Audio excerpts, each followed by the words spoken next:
September 6, 1995.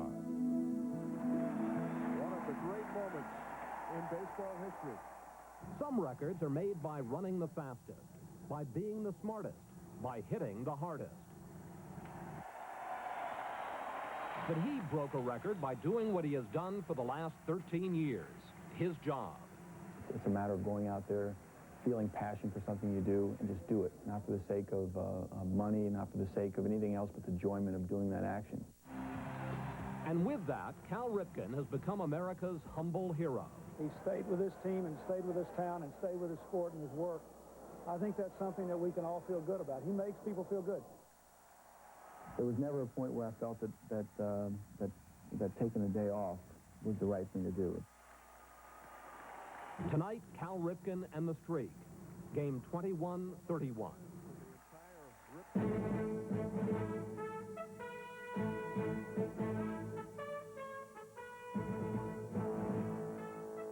This is ABC News Nightline. Substituting for Ted Koppel and reporting from Camden Yards in Baltimore, Maryland, Chris Wallace. It's hard to say exactly when the Cal Ripken streak became more than a sports story and something of a national phenomenon. Don't get us wrong, it is big sports news. Ripken tonight became baseball's new Iron Man, breaking Lou Gehrig's record for consecutive games played, a record that stood for 56 years. But somewhere along the line, this reluctant hero became a larger symbol for many of us, a paragon of the work ethic, an athlete who is truly a role model. And at a time when we wonder whether we measure up to the good old days, he's living proof that sometimes we still do. Tonight, we talked about all this with Cal Ripken and also with President Clinton. But before we go to that, we want to show you what happened here earlier tonight. And whatever you imagined it would be, it was even better. It was a night filled with the love of baseball, the love of family, and it was a night when a man rose to the moment.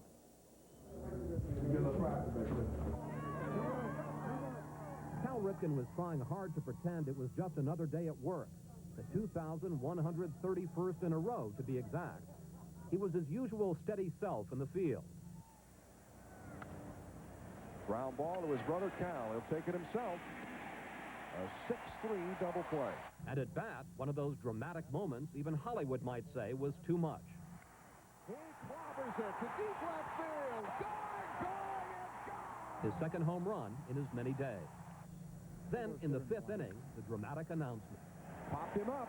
Manny Alexander out into right field. He's got it. It is official now. Cal Ripken has broken Lou Gehrig's record. The new record set by the Orioles Iron Man, 2,131 consecutive games.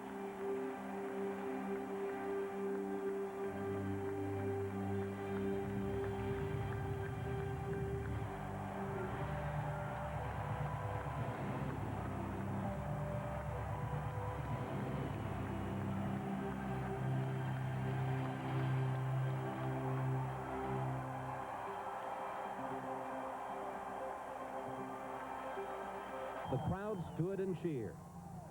Cal repeatedly acknowledged the ovations that continued for 22 minutes and 15 seconds.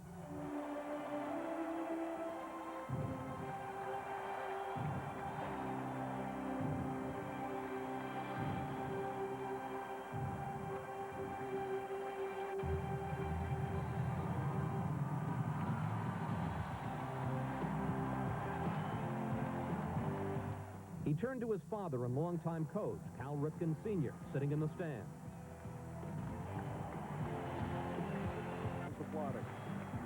He hugged his wife, Kelly, and children, 5-year-old Rachel and 2-year-old Ryan. Hugs and kisses for Daddy is what it says on the back.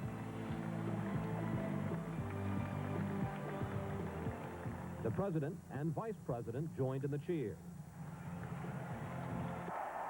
Then his teammates pushed Ripken onto the field for a final victory lap around the stadium. Former teammates. And Cal's going to take a victory lap.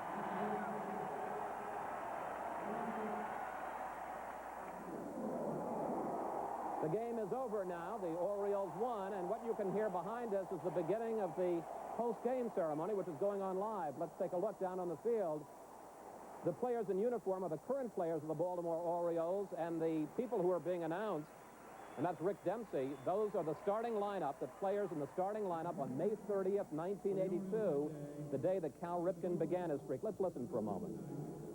Managing a club in Japan. He was number 12, Len Sakata.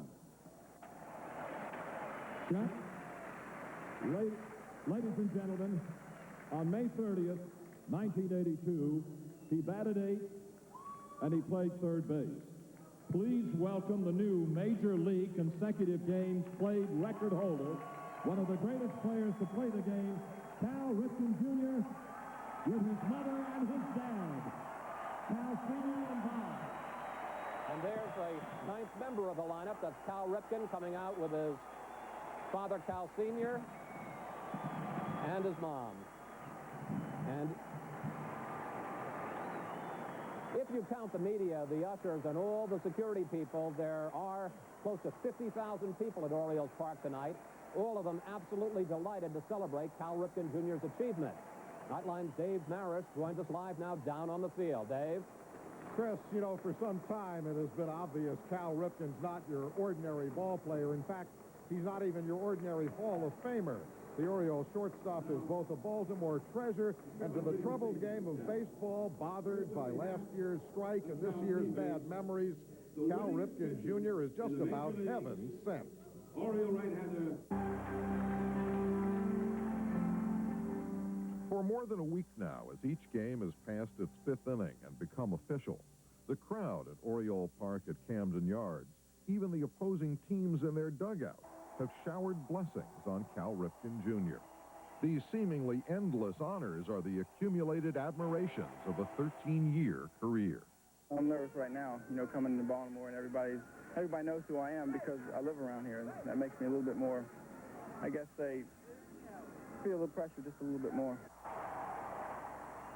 These ovations exalt a man who perfectly fits the type St. Augustine called blessed. He has accomplished his desires, including a contract that pays him more than $30 million over 5 years. Of course, when he signed it 3 years ago, he made clear money was not his top priority. I was from here. I'm an Oriole. I've been an Oriole fan all my life, and I couldn't picture myself in another uniform. I couldn't say that for a while, but now I can say it.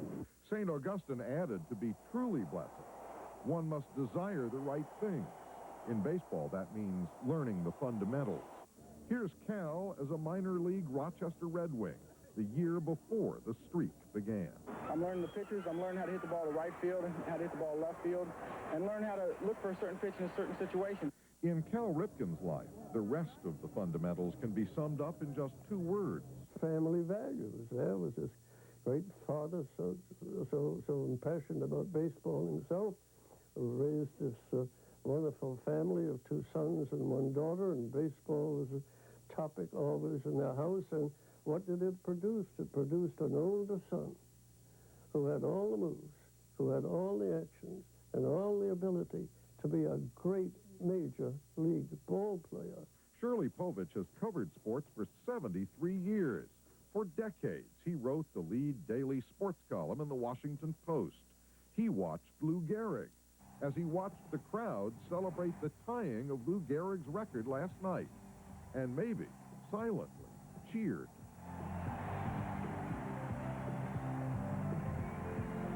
It is a story that echoes across Baltimore, a working-class city whose residents live Cal's values.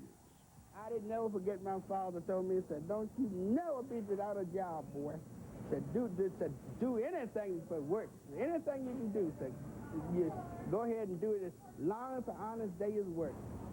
Long before Cal's streak began, long before the Orioles rejoined the major leagues, Hausner's restaurant in Baltimore was serving its schnitzels and strudels. It was 54 years ago. Walter Gilliam started cooking there. Dorothy Brown was already waiting tables. I was here 1 year when he came. In the kitchen, behind the steam table, they're helping, as far as I can remember. And I was the baby chef, and I'm the only one of the old guys that's still here. Like Cal Jr., Walter and Dorothy feel blessed in their employment. I think he loves his job just as I love mine. The first thing you love to be around the people.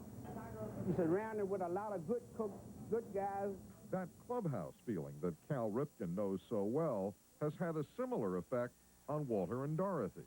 I don't call in sick. I come to work sick. I missed one Thanksgiving in the 54 years.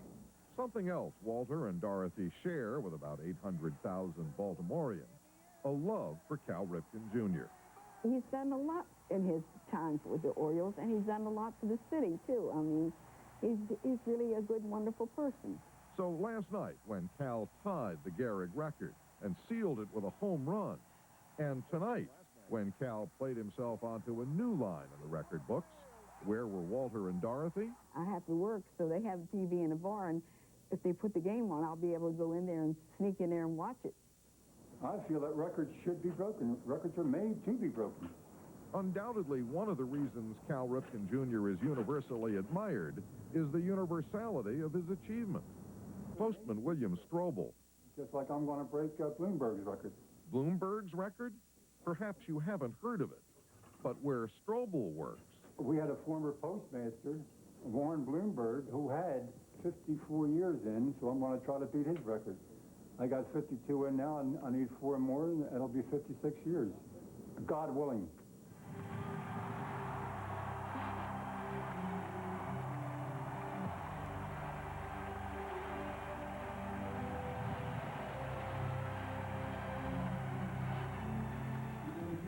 Day 2,131 for Cal Ripken Jr. was for Walter Gilliam, Dorothy Brown, and William Strobel their working day number 11,000 and something.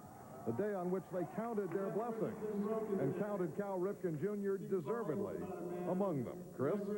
All right, Dave. When we come back, a conversation I had with President Clinton during tonight's game.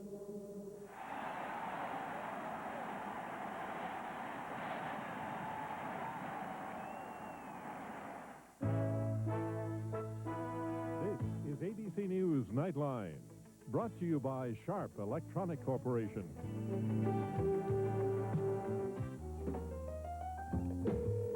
Mr. Wagner, Marissa Thompson, how are you? I'm here in my office, and I just wanted to confirm... Official, and the great number was unfurled. The crowd stood and roared for 22 minutes. They wouldn't stop until teammates pushed Ripken into a victory lap, all the way around Camden Yards.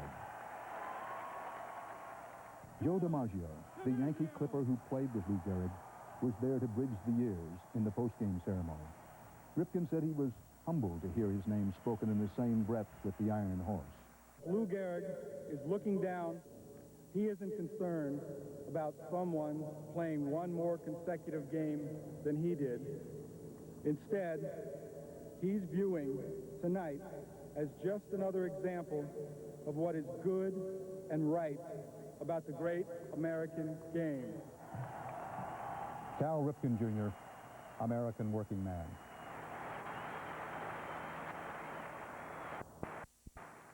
Well, we're... I guess.